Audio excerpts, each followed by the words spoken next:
Bonjour à toutes et à tous et bienvenue pour ce troisième bulletin de la saison 2022. Je ne vous apprends rien en vous disant que ce millésime est particulièrement chaud et sec avec de vagues de chaleur intenses et précoces. Nous sommes en période 3, dite période de stress, qui a débuté début juin et qui se termine à mi-véraison.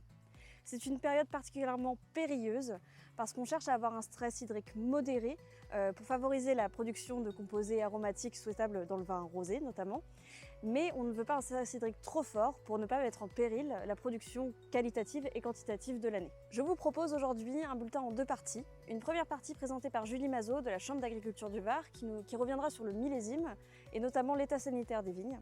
Puis je vous présenterai comment et quand apporter l'eau sur son vignoble.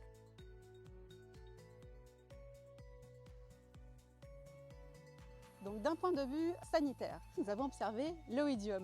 Donc nous avons eu les premiers drapeaux à la mi-avril sur Carignan et ensuite on a eu une pression assez importante qui s'est maintenue tout au long de la saison. Et concernant le mildiou ensuite, donc nous avons eu les premiers foyers début mai suite aux pluies des 20-24 avril.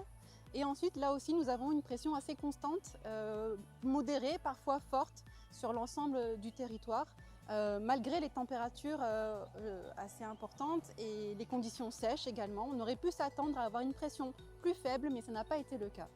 Effectivement, du coup, la nuit, on a pu constater donc, des forts taux d'hygrométrie, ainsi que des brouillards, des rosées le matin également. Donc tout ça a maintenu la présence du champignon jusqu'à encore aujourd'hui où on a des parcelles qui sont touchées. Donc aujourd'hui, on a atteint les stades fermeture et début véraison sur l'ensemble du département, ce qui fait que les pressions en maladie ont diminué. Cependant, on observe aussi que les grappes ont du mal à se fermer et restent assez lâches. On a aussi des petites baies et du coup une véraison qui démarre très lentement. Donc on retient du coup qu'actuellement le risque en maladie est faible et il y a d'ores et déjà certains viticulteurs qui ont fait ou qui vont faire leur dernier traitement au vignoble. Comme l'a dit Julie, ce millésime est particulièrement marqué par la sécheresse et plusieurs adaptations sont possibles. Si vous n'avez pas d'irrigation, une solution à court terme est de réduire la taille de la canopée. Attention néanmoins à bien équilibrer la charge feuilles sur fruits et à garder de l'ombrage sur les grappes pour éviter les phénomènes d'échaudage.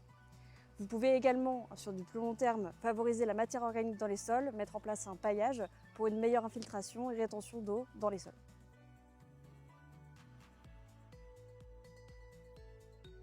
En pratique, nos essais montrent qu'en imposant des intervalles plus longs entre deux irrigations, on renforce les mécanismes de régulation du déficit hydrique de la vigne. Si vous pouvez irriguer vos vignes, une notion importante à connaître est le besoin théorique en eau de la plante.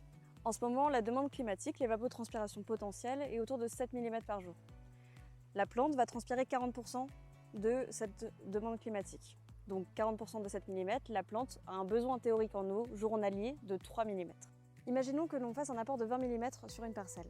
Ces 20 mm auront une durée d'efficacité théorique de 20 mm sur 3 mm transpirés chaque jour par la plante, donc 7 jours.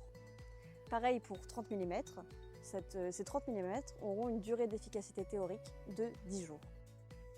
Vous connaissez maintenant la durée d'efficacité théorique de votre irrigation et vous pouvez donc raisonner la fréquence de vos apports.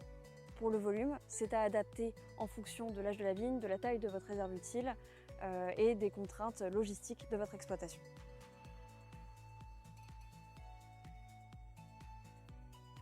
Sur le moment d'irrigation, en ce moment il y a pas mal de vagues de chaleur. Préférez irriguer avant une vague de chaleur que pendant, puisque pendant la vague de chaleur, la vigne est en stress thermique et ne sera même pas forcément capable de transpirer l'eau qui est à sa disposition. Donc irriguer avant la vague de chaleur. Et également, nous arrivons à véraison et l'irrigation pré-véraison permet un meilleur chargement en sucre de la baie.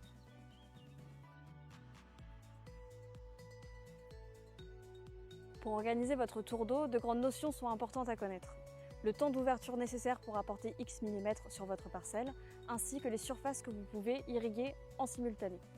Les données de ces tableaux sont calculées à partir des références les plus communes en Provence. Si vous souhaitez adapter à votre parcelle, je vous invite à cliquer sur le lien qui est en description de cette vidéo.